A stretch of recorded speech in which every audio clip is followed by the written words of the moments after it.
Hey, welcome to Structure Fishing. I'm Jim Shell. It's been a while, but I'm back with another lake review, and I plan on trying to keep this a regular segment, at least monthly. Um, and today I'm going to talk about Petenwell Flowage. Petenwell Flowage, well, first off, let me just get over some of the basics here. It is the second largest lake in the state of Wisconsin, and it is almost right smack dab in the middle of Wisconsin, practically. Like I said, it's the second largest lake at 23,000 acres, the largest lake being Lake Winnebago here. And I probably fished here in the last 30 years more than any other lake. Um, I haven't fished it much in the last 5 or 6 years since I've got, so many other lakes I'm fishing, the new places I've been going to. But if you look at how many days I spent on the water in the last 30 years, it's probably Petenwell is the number one lake for days spent on the water. I've been fishing this lake since either 91 or 92. Um, so let me go over this little bit about the lake. I'm sure I've got a couple stories that are going to come out with all the trips I had out there fishing it and a little history of the lake and all that other stuff. Like I said, it's the second largest lake in the state of Wisconsin, and I used to get a kick years ago. I tell people I'm going to Petenwell, and I'm talking about fishermen even. 9 out of 10 fishermen would ask, "Where is it?" They never heard of it. I'm amazed that it's the second largest lake in the state of Wisconsin, and it's still not a very well known or popular lake. And I think the reason that is it's not very built up. But by built up, there aren't a lot of homes on the lake.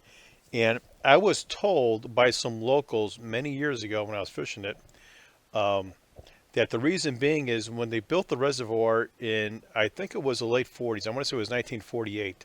Apparently, all the land surrounding the reservoir was uh, owned by the Indians or part of the Indian reservations or in that time. And they can, what I'm being told, and if someone knows if this is wrong, correct me in the comments below. But I was told that they condemned the land from the Indians so to build the reservoir. And then a few years after the fact, they decided they were going to build homes on the reservoir. And the Indians said, "You condemned the land. How can you build homes on it?" So that's the main reason, what I was told, why homes aren't being built on the lake. And that stood true for up until maybe 10 or 15 years ago when there has been some homes built on the lake, but they're not considered lakefront technically. Um, Let me go to Google Earth here. Let me hang on one second. Oh, this is Google Earth. I mean Google Maps. Let me go to satellite view here. You can zoom in like here's these homes were built probably in the last 10 or 15 years, and what they do is they have a common pier. You can see that nothing goes right up to the shorefront. I think what the stipulations for building these homes is that they had to keep the shoreline intact, with the exception of when they did add a pier, it's a common pier for the houses in the area here. But for the most part, and where they did build homes in the last, say, 15 years, it's just a few scattered developments. It's not much. And it's still pretty much, I would say, unbuilt. Unlike its reservoir, sister reservoir down to the south, Castle Rock, this lake is built up for the most part. It's what I call more or less a party lake. It has a ton of pleasure boats, a lot of bars on the lake. Uh, I guess what I'm talking about, I'm only going to talk about Castle Rock for right now, but that's the fact that in 30 years of plus of fishing Petenwall, I only stopped and went to launch the boat once in Castle Rock to check it out. Um, it's just main reason is it's just with so much boat traffic. Who wants to put up with that boat traffic? The main reason I'm going to Petenwall all these years is because it's such a remote lake as far as fishing pressure, pleasure boat traffic. It may have picked up in recent years, but it's still pretty much, considering the size of the lake, doesn't get a lot of pleasure boating or for that much fishing pressure. Gosh, I got so much to just go over this lake. I don't want to miss anything, but let me just see now that I've got the satellite image here. Well, let me go over. there's really two main launch facilities on the lake. There's a few more, but I'm talking about the main ones. I would say the number one launch facility is right here, Adam County Park. That's it here. And they redid this park about, I don't know, 15, 18 years ago. And they added this. This is man-made. This little bay here, cove with the boats and the marina, the docks, and all that. They redid the ramp a little bit here. Campground was always here. When I first started going to this lake, I stayed here. Well, that would probably be from 91, 92 up until they remodeled the park. Then because of all the construction and the remodeling of the park, I went to the west side here to Wilderness. Where is it at here? Right here, Wilderness Park. I did go here in the early 90s, but they did not have a shower house back in the early 90s. So that's when I went to the park over here. And then when this park over here was under construction all those years, I came over here, and it was probably, I'm guessing, around 2000. And they now have a shower house. So I've been staying, when I do go up there, especially for long weekends, long trips, I camp and stay at this park right here. Very nice park. And there's a launch facility over there. And these are really the two main launches in the lake. This park and this park. And there are some other launches, like probably the third biggest launch, I'm guessing, would be right here on the east side here. There's a restaurant here that you can boat up to and have lunch, dinner, or whatever. You know, the launch, there is a small launch here, but I wouldn't, it's not a very big launch at all. And there's some launches up, I think, up in the headwaters too, but for the most part, you've got these two launches here. Oh, and then they've got the 10th Street launch, which is right here. It's this is 10th Street Avenue or 10th Road, whatever, and it pretty much dead ends right into the launch here. And I have launched here several times as well too. If I'm going up just for one day, I'll typically launch from this spot over here too. So there's the launches on the lake, and gosh, where do I start? One quick thing while I'm thinking about it. I didn't get my boat till 1993, and I fished this lake in 91 and 92, I believe, and I rented a boat. Back then, there was the store right here.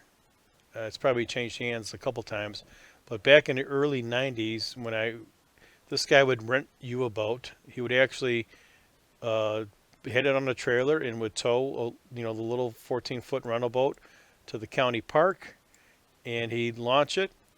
And when you were done fishing, you just told the guy at the county park, and he would call up the guy at the bait or the store here, and he'd come with his trailer and pick up the boat. Just a little fact, but boat rentals are so scarce now. They're not as common as they were in the 70s and 80s, and they're dwindling and dwindling. But I actually rented a boat here the first couple of years I fished it till 93 when I got my boat. All right, but let's just talk about, another thing why I got this open here. This lake can experience some heavy algae blooms. As you can see in this satellite image here, I mean, it's just like pea green soup here. When I took this picture, I'm not sure the date. It's obviously this had to be middle end of the summer, the peak of the algae bloom, but you can just see streaks of algae. Now, a lot of people think that that's bad for fishing, but as a structure fisherman, as a student of Buck Perry, we know watercolor plays a very important part of fishing, and an algae bloom, it really helps fishing. I look forward to. I mean, fishing is much better on this lake when you do have a thick algae bloom like this. Although I personally, I don't know when this picture was taken, but I don't recall seeing a really good algae bloom out on Petenwell in several years. It could be that I just didn't fish it this particular year when this image was taken, but years ago, I'm talking like 25, 30 years ago, the algae bloom was so thick out there that we were using flashers. Was before we had the newer electronics. That the algae was so thick that the flasher would lose its signal. It couldn't pick up bottom because there was so much algae in the water. And that was some of the best fish movements I've ever had on Petenwell, was during that really thick algae bloom. But let's dive into this and let me pull up the Navionics map here. Uh, Let me tell a quick story while I'm talking about Navionics here. Oh, give me 1 second here. I want to pull up. I tried looking for the original contour map of this lake, and the only thing I can find was this copy of the old fishing hotspots map. Let me see if I can blow this up. The quality isn't very good here, but for years and years and years, this was the only contour map available of the lake, and it was probably 5-foot contours, maybe 10-foot contours. Like I say, this scanned image is not very good quality, but you can just see it was very basic. The only thing that this basic contour map told you is it showed where the original river channel was at, and that was pretty much it. I mean, you really couldn't get anything much more out of it, other than maybe some obvious structures like right here at the dam. Uh, uh, there's a This is very shallow water here, and every year they put buoys out here, marking the shallow and the deep. So, and those buoys are right on this break line. But there was only a handful of structures you can really identify looking at this map. Outside of the main channel areas, but this thing was very basic. Let me close out of this.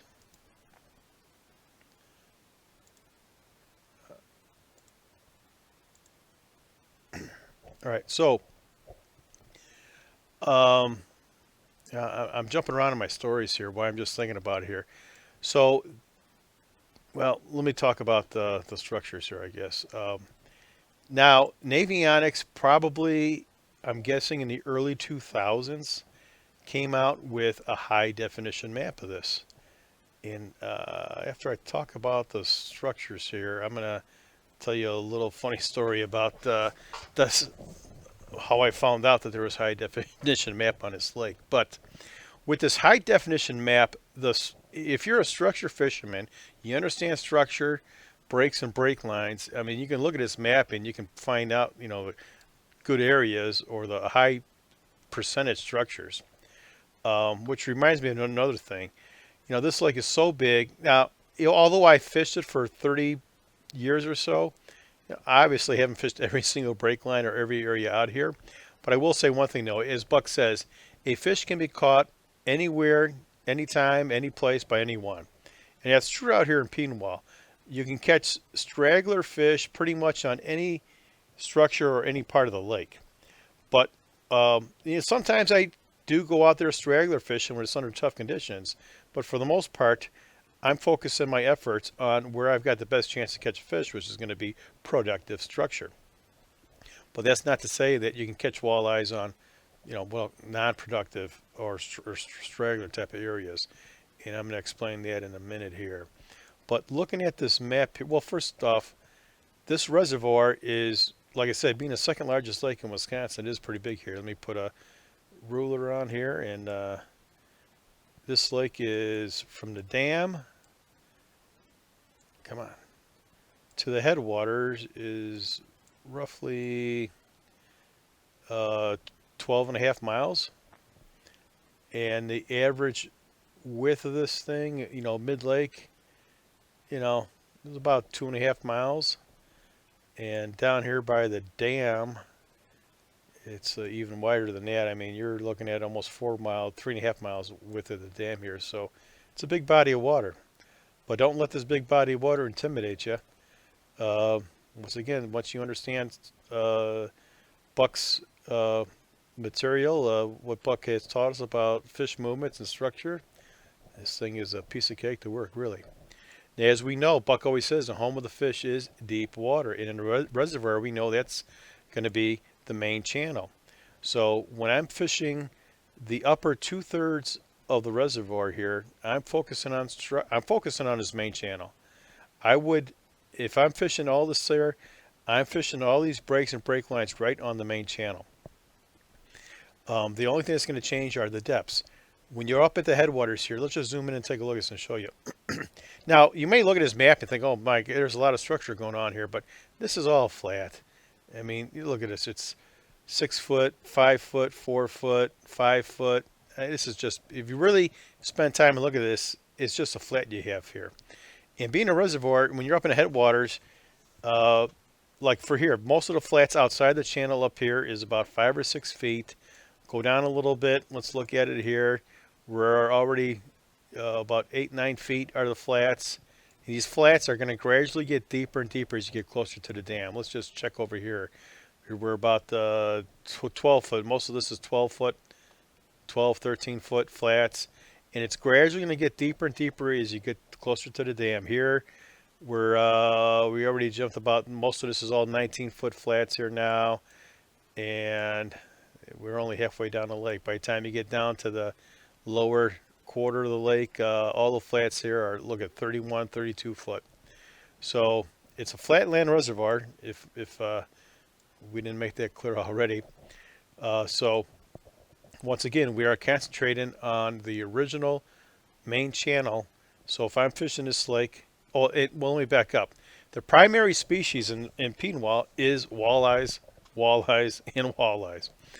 Um, Gosh, I'd probably say 97%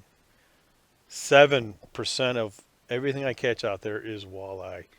Um, you will occasionally find a school of white bass. You will occasionally catch some crappies. Sometimes catfish, occasional sheephead, occasional perch, but for the most part, this is just a walleye factory. Um, and I am fishing, like I say, especially when I'm fishing at least the upper half of the reservoir, at least from here up, I am focusing. I'm doing all my fishing on this main channel here. Well, let's just take a look at this section over here.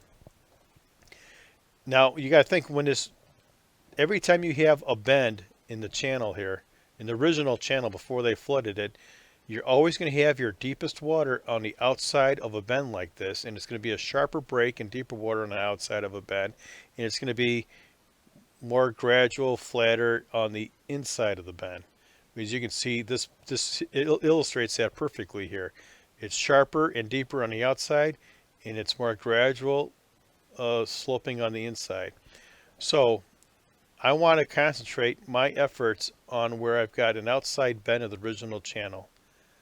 Like this would be, as Buck would say, fishing water, where I want to present my lures, both casting and trolling.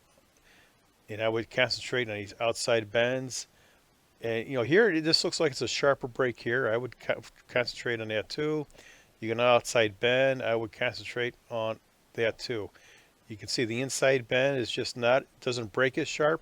There is a break line there, and fish could be there as well too. But we want to fish high percentage spots, and that's going to be anytime this outside bend on this channel here.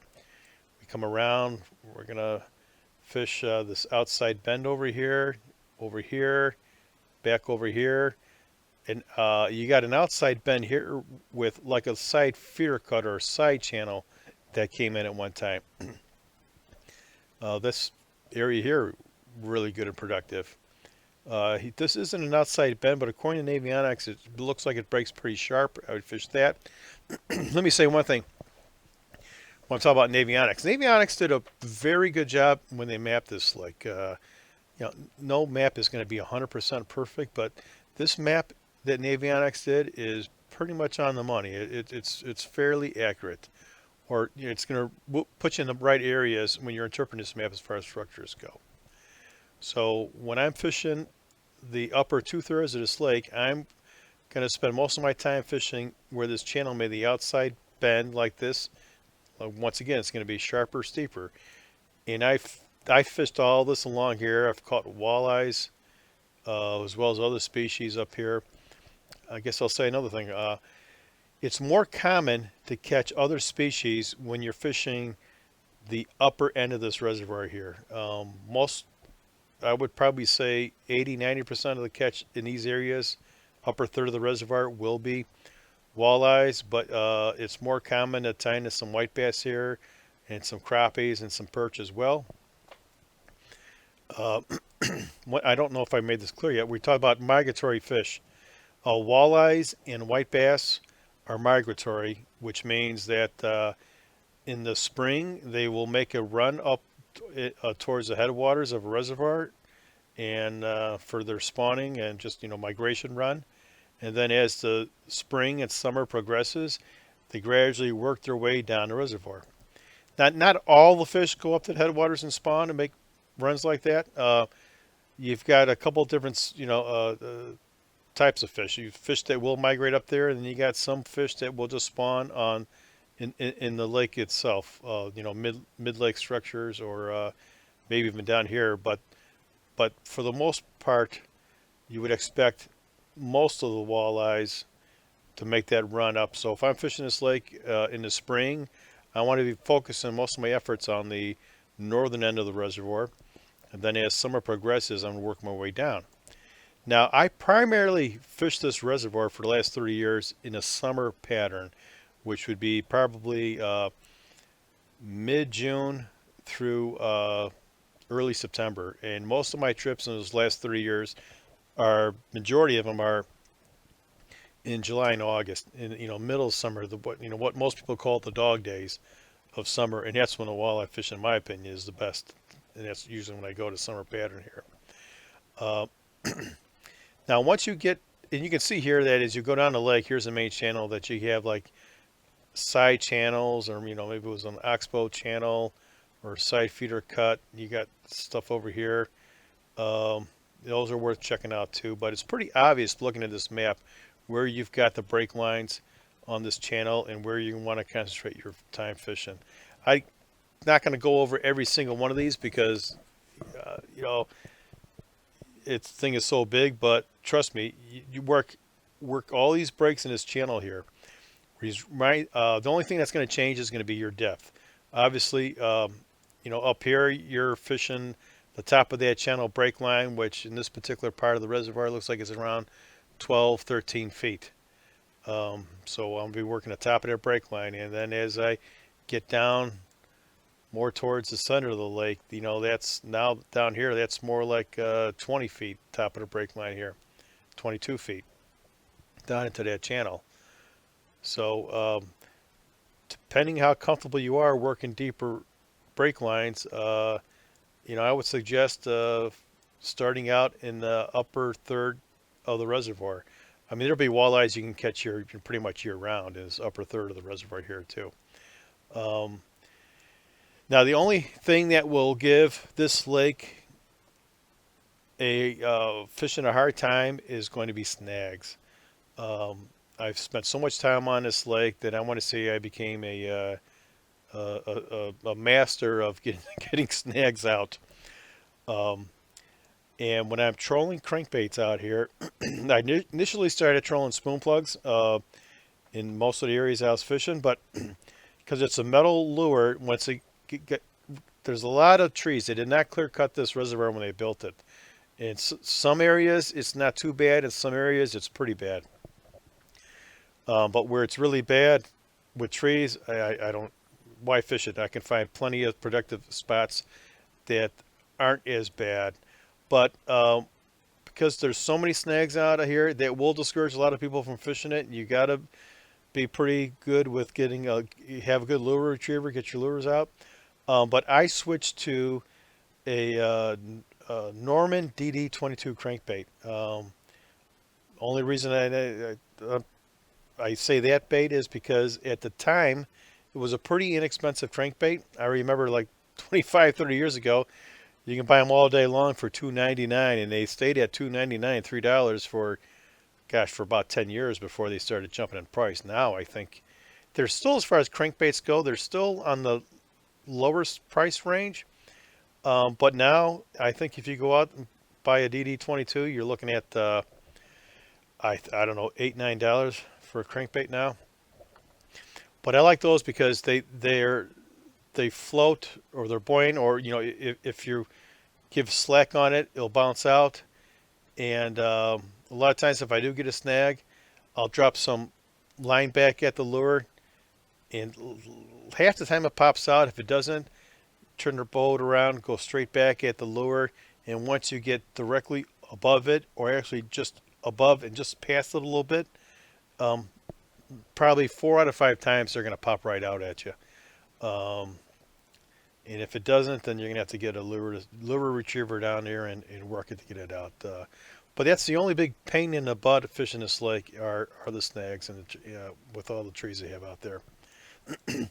But in this upper end of the reservoir, the snags aren't as bad as you get further south into the reservoir.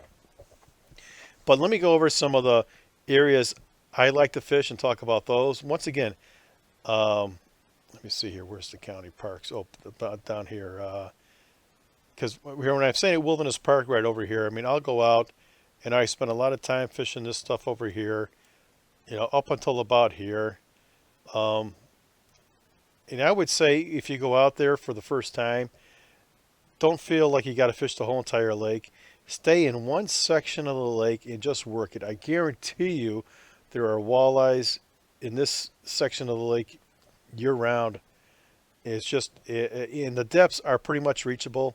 I would stay in the midsection, upper midsection of the lake here, and just work these outer bends of the original channel, casting and trolling.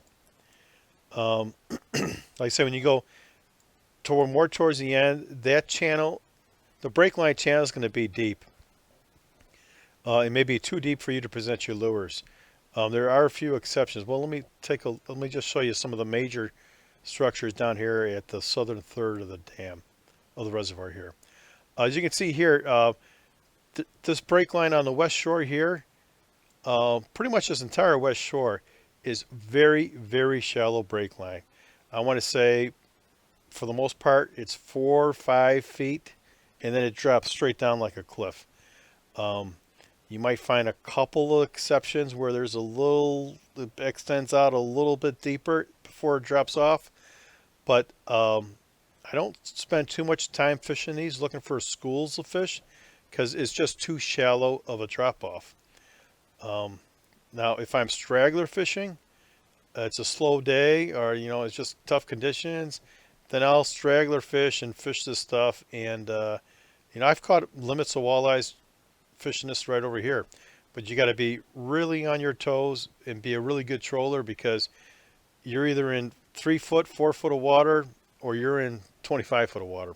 It's a very sharp, shallow break line, and that's pretty much consistent with this whole west shoreline. You can see, let's zoom in over here. It's like you can see 5, 6 feet. It drops very sharp, very shallow. But you could find an occasional little finger that sticks out a little deeper, and that's going to be a magnet for walleyes hanging on that deeper feature here. Like I know that there's walleyes here, and a lot of nice walleyes here, but I wouldn't call this a major structure situation because it breaks too shallow. But once again, you're looking for straggler fish, you can fish that. And on the east side of the lake, it is a little bit deeper of a break line here. You control this whole thing, and this is a huge shallow flat here, and every year they put buoys out here. Oh, you can sort of see them indicated right here on the map. I mean, sometimes they put them close to the break line. They generally do a pretty good job putting these buoys out close to the break line. I used to call this the buoy break line, and it's a very well-known spot. A lot of people fish it because it's pretty much marked for you. They got these big buoys out there, and it is not as shallow of a break line as the west side, but it is a little bit deeper in spots, and it is a good place to fish. But the structure that I spend a lot of my time fishing is this. I call this the center break line here. If you're fishing this buoy break line deep, if you're fishing it shallow, fishing on the top of the break line, you're just going to keep on going down here, and you're going to miss this.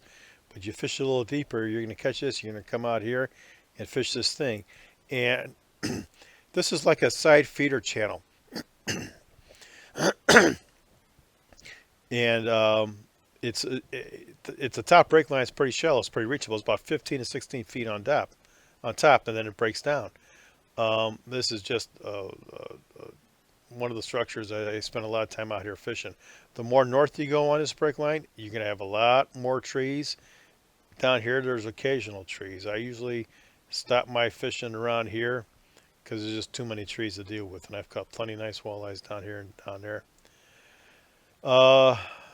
And I fished this break line you can see that it's a sharper break line here. I fished here. I've caught, it's a little bit deeper. Now here you're talking about 20 feet on top, breaking down about 35, 36.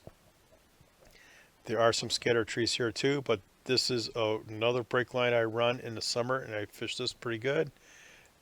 And this here, yeah, you gotta just fish a little bit deeper. This is about 20 feet on top before it breaks down. Um, but fishing this area here, fishing this buoy break line, and fishing all the channels in here, you just can't go wrong. It's got good watercolor. I mean, this has been a consistent producer of fish for 30 years. I would say on average 4 out of 5 trips I come here, I catch my limit of walleyes all the time, or 4 out of 5 times. And the one time I don't, I mean, I'm usually catching at least 3, getting close to a limit. But I've had so many excellent trips out here, and this has been a real teacher to me as far as how fish react to weather and water conditions. I've been out here under some tough bluebird days, severe wet cold fronts, and you're not going to catch much out there in those days. But I've had trips out here where the weather has been so stable and so consistent, and I've seen the fishing get better and better and better each day. I was best fish movement I ever had out here that I recall. It goes back at least 20 something years ago. I was up here for 4 days, Thursday, Friday, Saturday, Sunday. I was originally by myself. This is, like I say, this is one of the lakes I like to get out by myself and just to relax and enjoy, because it's like you don't see anyone out here, or it's rare when you're fishing the lower half of this lake that you're going to come across too many other fishermen. Even the upper lake end of the lake here, you don't see too many fishermen out here. But this one particular trip in the summer, weather conditions were extremely stable, and it was just on fire. I was out here Thursday, and I want to say the average walleye that I was catching each day went up and up. It was 18 to 20 inches, and then the next day the movements were even better, and they were 20 to 22 inches. And by the fourth day, Sunday, the day I was leaving, I mean, they were all like 22, I think was the smallest one we caught. They were 22 to 25 inches. It was just amazing movement. It was pretty cool to see that each day, with the weather getting so stable and more stable, that the fishing got better and better. But I've been out here plenty of days where fishing is good and the cold front comes through and it shuts them down flat. But let me tell you an interesting story here. Like I said, let me pull up this. There's the old original contour map. I mean, it had, really didn't tell you anything, like I said. And back in, the first 6, 7 years I fished this lake, it was just with a depth finder. I'm sorry, just with a flasher. We didn't even have GPS. The center break line, as I call it, I would go out there and just had some rough shoreline sightings, maybe like a radio antenna in the background here that I sort of lined it up and to stumble across this. But we didn't have waypoints. It was just a flasher unit to get us there or in the general area. But once I found the break line, then I, was familiar enough with it that I wasn't lost. I knew where I was at once I found this break line out here, and this other break line here too. And I was the only boat for at least 10, 12 years fishing this thing. I want to say up until the early 2000s. Only boat out there fishing. That's why this was one of my favorite lakes. I go out here all the time. Then there's one particular summer I go out there and I see a couple of boats here, a couple of boats here, and I thought, this is the first time I've ever seen a boat out there. And I was convinced that one of the locals or someone fouled me last year and marked it. I was convinced of that because in 10, 12 years fishing it, never saw a boat fishing, period. You might see an occasional pleasure boater just drive by you, that was it, but no one ever fished it. And I was really shocked. I'm like, oh my, and I was convinced that someone fouled me out there. And then I came back later that summer, and there's boats there. And I didn't find this out until that winter of that year. That I don't know where it was at, maybe a fishing show or something. And I saw this HD map of Petenwell. What had happened was they got around to mapping this lake HD, and you put an HD map, this in your hand instead of this map. I mean, it's night and day difference. So now that people had this map, they're able to find these structures, And now, back in the early 2000s, uh, we had GPS now where you can actually put a waypoint on there, and it helped you go back and get exact to that spot again. So my brake line or structure that I had all to myself for at least 10, 12 years is now no longer a secret brake line or area to fish. So that's just part of uh, technology getting better and better. But once again, just fishing these brake lines out here. Concentrate on the main channel, especially on the outside bends of the main channel. And by the time you get down to the lower end of the reservoir, um, like I say, I fish this brake line here, fish this over here, and fish this over here. I'll show a few fish pictures on here. I'll put a short video clip that I'm going to add to this. Back in 1993, we had a fish outing here, spoon pluggers outing out here. It was the first time we ever had an outing out here, and I think it was the last time. Um, I can't recall. Someone from our club organized it, and we went out here. And I've only caught 2 muskies ever fishing this end of the lake here. It was that particular year, '93, and like 20 years later, I popped another one out here. And you will occasionally get a northern out here. I think in 30 years of fishing this lake, or I should say the lower third of this lake, I've only caught 2 muskies in 30 years, and maybe 7 or 8 northerns, and maybe 5 smallies. I'm talking about the lower end of this lake, the structures out in the center of the lake. Um, but when you do fish up in the northern half of the lake, it'll be more common to catch other species of fish. Like other than walleyes, you'll get northerns, white bass, crappie. I'm sure you get occasional muskie up there as well too. Um, oh, one other thing. I have been fishing this lake for crappies in the late fall or mid fall. I should say up in the headwaters. So um, crap, really isn't much in the way of structure as far as bars and stuff like that. You just have, uh, it just drops out into the main channel. I mean, you're pretty much fishing the river here at this point. But what I'm looking for when I'm fishing for these crappies is just wood, breaks. You get big deadfalls in the water, trees uh, in the water. The bigger they are, especially if they're in the deeper sections of the headwaters, it's going to be loaded with crappies. Um, but yeah, so I'm going to show you a little clip of footage I found back in '93, um, fishing this thing, and we did keep a muskie. I'm going to say it right now. Things were a lot different back in those days than they are today. Matter of fact, that was probably the only. I think I've only caught 2 muskies in my entire life. One out of this lake, and one out of Pewaukee Lake in the about the early '90s as well too. Um, that's what you did back then. If you caught a nice muskie, you ate it. But I've only kept 2 muskies my entire life. Uh, I know some guys are going to look at this and say, "Oh my God, you killed a muskie." Well, but I would tell you one thing though. Although I'm not encouraging people to keep muskies, but it was pretty good. It tasted like a cross between a walleye and a northern pike. Uh, but anyway, I'm getting sidetracked here. Before we show you that, let me just show you some quick pictures here.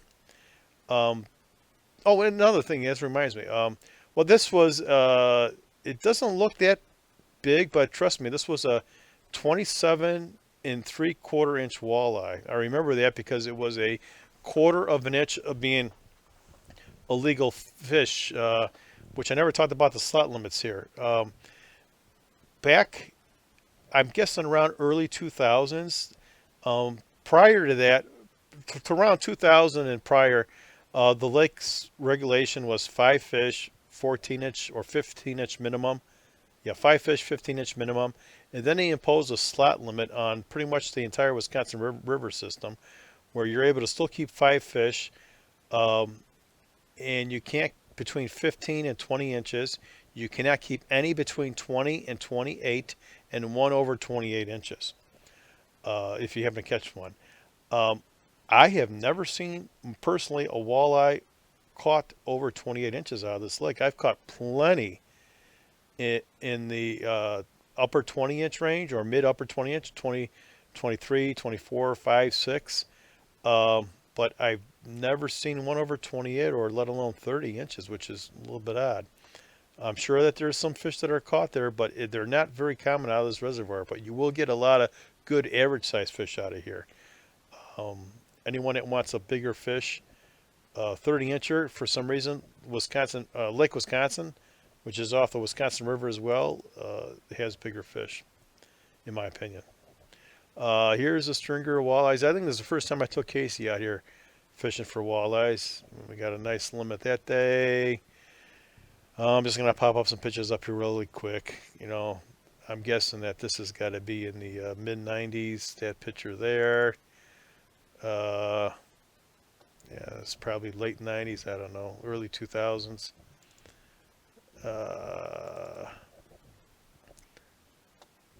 Yeah, somewhere around that time. My friend Gordon, this is probably late 90s, I'm guessing.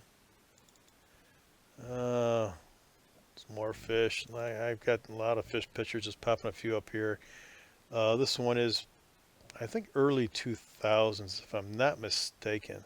Took a co-worker of mine out here. He's a big walleye fisherman, Larry, with his buddy, and I was out there with my little brother, Eddie, at the time, and I took Larry out to some spots, and that was a nice, fun trip. Yeah, just some more fish there. Here's Frank Cipria. He was out there with me on that 4 days that we were out there.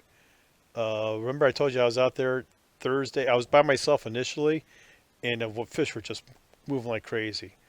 And then Friday, at the end of Friday, I got to call somebody. I made a few phone calls. I think Frank was the third person I called that was home around. I said, Frank, the walleye fishing is crazy up here. You got to get up here. I'm up here. You just drive up here, hop in my boat. I guarantee you get walleyes and we'll go. And Frank came up, fished with me Saturday and Sunday, and we had a phenomenal time fishing. But that's a quick rundown of Petenwell. It feels like I'm forgetting something. It is off the Wisconsin River system. There's Castle Rock below it, and then the next reservoir below that is Lake Wisconsin. The next breakdown lake review I'm going to do will be Lake Wisconsin. I'm going to talk about that one next. That's it. Hope you enjoyed the talk here on Petenwell. I'll show you a little bit of video, and I'm going to put a link in the description to other videos that have been on YouTube for quite some time now, if you want to see more videos of Lake Petenwell. Any questions about the lake, leave them in the comments, and thanks for watching. What about when you go spoon plugging? All kinds of good luck. I have all kinds of good luck. Jimmy puts me on fish. This is the Petenwell Flowage outing with the spoon pluggers. Gordon, we got some walleyes? Yeah, we got plenty of them. We got a muskie too. Good catch today. Let me zoom in on them. Show them the tag. Where's the tag? Okay, can you pick them up? Oh, the tag's gone. Oh, there it is. This tag. Zoom in on the tag. Zoom in on the tag, so they can see the tag. It's a tagged muskie.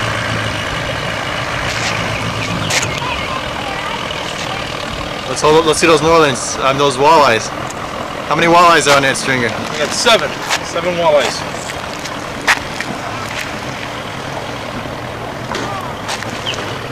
Hold them up. What did you catch them on? Success happened. Huh? All the success happened. All right, it's Sunday morning, almost 8 o'clock. Push the lid down. A little windy out here, but we got a real nice walleye. This is our first one. Came on a 100. The Petenwell Flowage outing. Terrific fight. Beautiful fish. How long have we been out? It's we just got out with maybe 10 minutes and we're trolling. This is 26 inches long. Great fighter. Real nice walleye. How heavy? According to your Zepco scale, it says 6.5. That's a very accurate scale too, Jimmy. Nice walleye. We'll get a few more. Oh yeah, you got him. Bring him in, man. Who wins the dollar? I do. Let's see that fish, man. What'd you catch it on? Spoon plug. What kind of fish is it? I think a walleye. That's a big fish, man. You got to run it off there, spoon plug. Let's cast it. Awesome, man. What do you think, Ed? Let's go cast. You want to cast, man? Yes, I You catch do. a fish on the troll, then you want to go to the cast. Yeah, I'm gonna cast. All right.